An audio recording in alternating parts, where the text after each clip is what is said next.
Hi everyone, my name's Lindsay. I'm a community nursery nurse with Paris Health Visitors.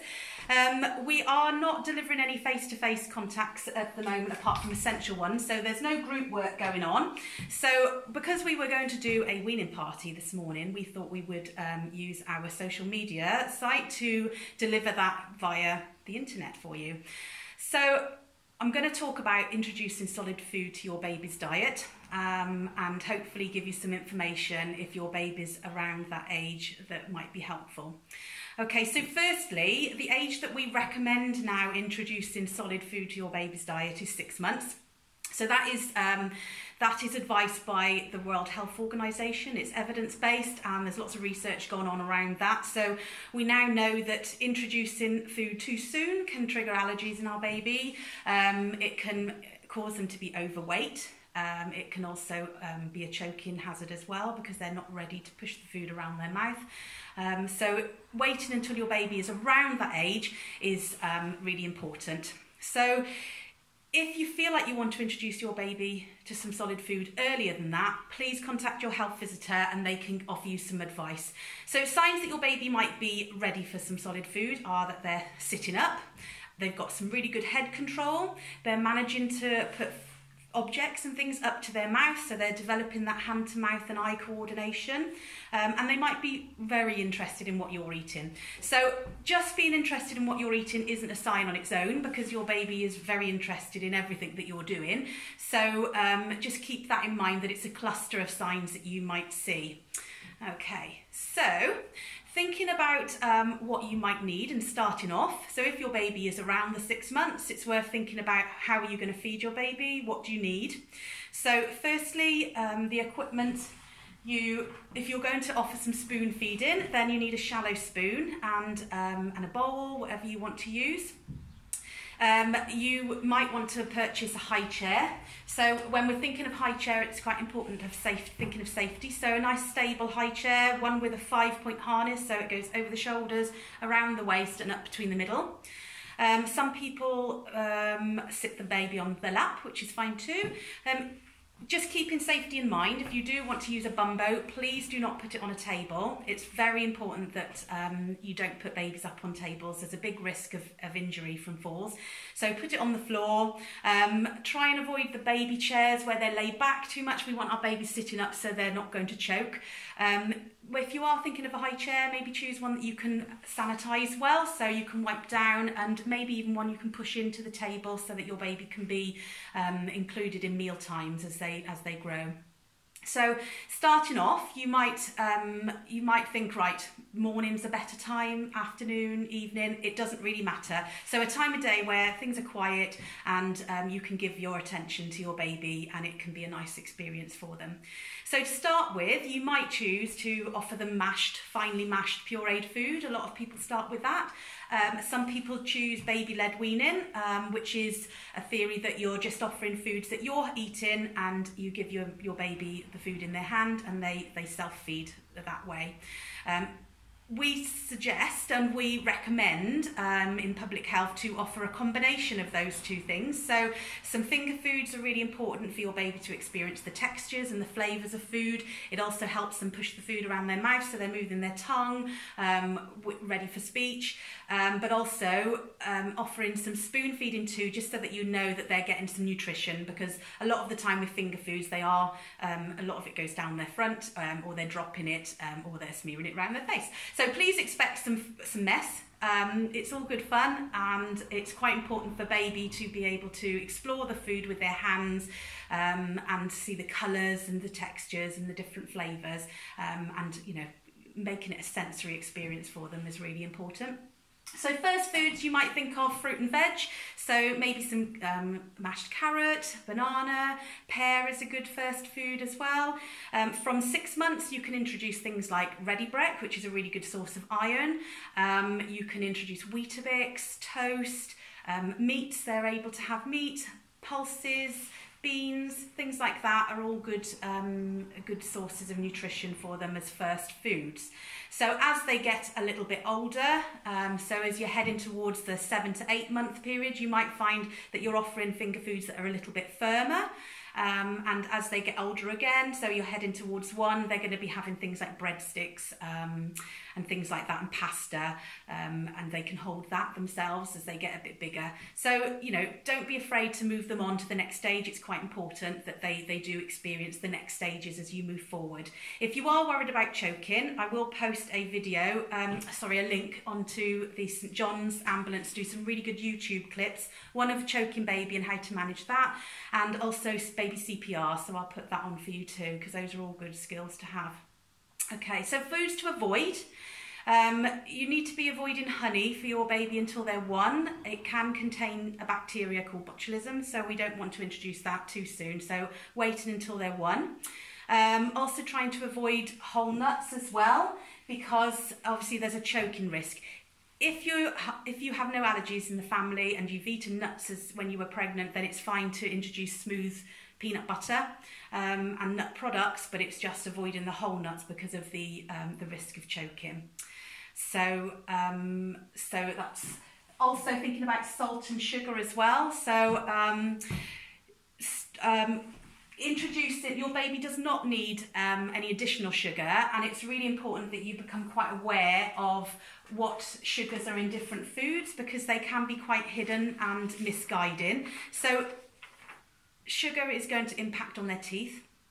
So it's quite important to, as soon as your baby's teeth start to erupt, that you start brushing. So they need a toothpaste that's got 1,000 ppm. So if you look for 1,000, that's the fluoride level that they need to keep their teeth healthy. So as soon as they erupt, you can start brushing twice a day and get them into that routine of their good teeth habits. So thinking of sugar in their diet, obviously when we develop plaque on our teeth, which happens naturally throughout the day, when we're eating, we put sugar on our teeth. The sugar and plaque together create like an acid, which then causes decay. So it's really important that we don't have too much sugar in our baby's diet, and it's quite surprising what sugar is in what products. So sugar names for sugars can be brown sugar, corn syrup, dextrose, fructose syrup, glucose, lactose. All of these things are sugar, basically. They're different names. But just thinking of things that you can buy on the market. So, for instance, this baby juice. It says you can offer it undiluted, so it's ready to drink, and it's from 4 months. So again, please be mindful, please don't introduce that until, please don't introduce it, but definitely not before 6 months. And if you do offer anything, please don't put it in a bottle. That's quite important too. But in this bottle alone is that much sugar. So there are 13.5 cubes of sugar in that bottle of baby juice. So that's the significance of some of the products that are around. Also things that you wouldn't expect. So for instance, in this small packet of raisins, there's actually 2.5 cubes of sugar in a small packet of raisins. So please don't think that they're necessarily healthy because they're dried grapes. It does contain a lot of natural sugars. So if you do offer things like dried fruit, please offer them at meal time, so they're only getting 1 hit of sugar on their teeth. Petit filo yogurts, those contain 1.25 in just one little petit filo yogurt, so try and avoid them also. Tomato ketchup, so in 1 teaspoon of tomato ketchup is 1 cube of sugar. So again, just be mindful of that. They don't need it, and it is full of sugar.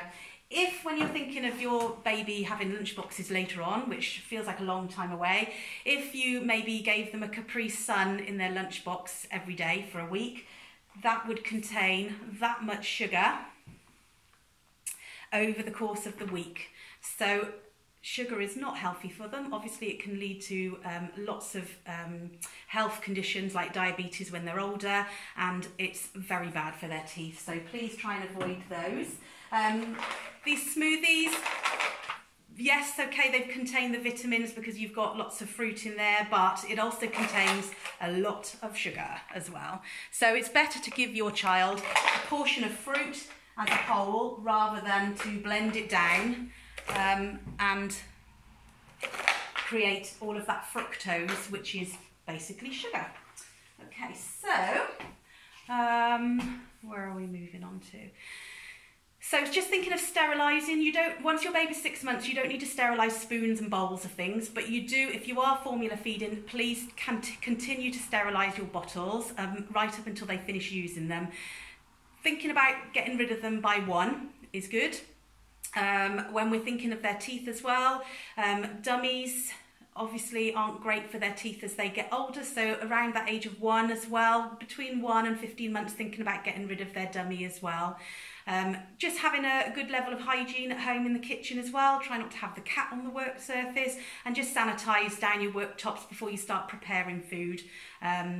So ideally, it would be good to introduce family foods to your baby. So foods that you can buy on the market, so jars of food, they are really expensive for what they are, and what I'd urge you to do is, if you are considering just offering jarred food to your babies or pouches, please taste it, because they don't taste that great, and the whole jar tastes exactly the same, so your baby isn't really experiencing any new flavours, and they're not being challenged with, you know, more lumpier foods when they could be. So the nice thing, we want our meal times to be really inclusive of our babies. So for you to sit and eat the same foods, it's really important. So all you need to do is think about, right, how can I adapt this meal for my baby? So if, for instance, you normally add in salt, which isn't good for us either, because it can raise our blood pressure and, you know, make us more at risk of coronary disease, then, you know, just don't put it into your cooking and add it at the table if you have to, but please try not to. So we need to think of foods as well that have got salt in too. So for instance, stock cubes and gravy granules. So in that much of gravy granules, which isn't really much at all, it's 15 grams, there is 1.8 grams of salt. So please be mindful when you're making stocks and things. A stock cube, one stock cube contains that much salt as well. So your baby doesn't need any salt in their diet, but for a baby between 7 and 12 months, the maximum amount of salt would be 1 gram. So better to have none if you can, but that's not really realistic, because often it's in bread and things like that. But, you know, as much as you can, try and limit the salt, because the maximum intake for a 7 to 12 month year old is 1 gram. So when we're looking at that, we need to be mindful. A packet of Wotsits contains nearly half a gram of salt, so there's pretty much no nutritional value in the salty crisps that you can offer your baby. People sometimes give them because they think they're going to melt in the mouth, but and there's not much risk of choking, but there's lots of nicer alternatives that you can offer rather than a packet of Wotsits. So thinking of things that you can offer as a snack. Soft cooked carrot you can take and keep in a little pot and offer. There's rice cakes, there's cracker breads, things like that, oat biscuits, things that are much better alternatives than that. Okay, so when we're thinking of our baby's diet, it's very much, you know, the Eat Well plate applies to them as well. So once you've moved on to offering food more than once a day, then you can really thinking about the balance of their diet. So they need a starchy carbohydrate food like toast, Weetabix, cereals, things like that, bread, rice, pastas, at least once in a meal time, so 3 times a day. Same applies for them, 5 portions of fruit and veg. So a portion for a child would be what they can fit in their palm of their hand. So that's quite important, and I'd say a mix of fruit and veg as well. So if they like bananas and apples, don't just, you know, offer them bananas and apples, introduce more into their diet, so a different variety, so they're getting a good mix of vitamins that way. So they need around 2 portions of protein as well, so proteins like meats, pulses, beans, fish, those kinds of foods are really important. And again, thinking of iron, which you can add lentils and things. Certain fish contain iron, lots of leafy green vegetables, and some of your meats, the red meats, they all contain a good source of iron, along with, as I said, ready break. And their dairy intake, well, you will notice as you increase the amount of solid food that they have, they will start to reduce their amount of milk they're having, either their breastfeeds or their formula, as you get nearer to 1. So you will notice that transition happening. We do recommend, because by the time they get to 1, they are dropping down quite a little bit of their milk, but we do recommend introducing a multivitamin for all children between the ages of 1 and 5. So if you are eligible for the Healthy Start vouchers, you can get them through us. You just need to fill in the form, send it off. They will send you a voucher then for your vitamins that you can exchange with us. There are ones that you can buy on the market. I would suggest speaking to the pharmacist and just asking what they recommend. But if you are eligible for the Healthy Start, you can get some vouchers then for fruit and veg as well, which is all good stuff. So thinking of cow's milk, so from 6 months, if you're making cereals and things, then you can introduce cow's milk in food. So if you're making a parsley sauce or a cheese sauce, or they're having some cereal, you can use cow's milk for that. But when you're thinking of a drink, it needs to be either your breast milk or your formula milk, what you're offering now. But you can introduce within your cooking and your food the cow's milk. Please make sure it's full fat. It needs to be full fat until they're 2, and then you can move down to semi-skimmed if you want to after that.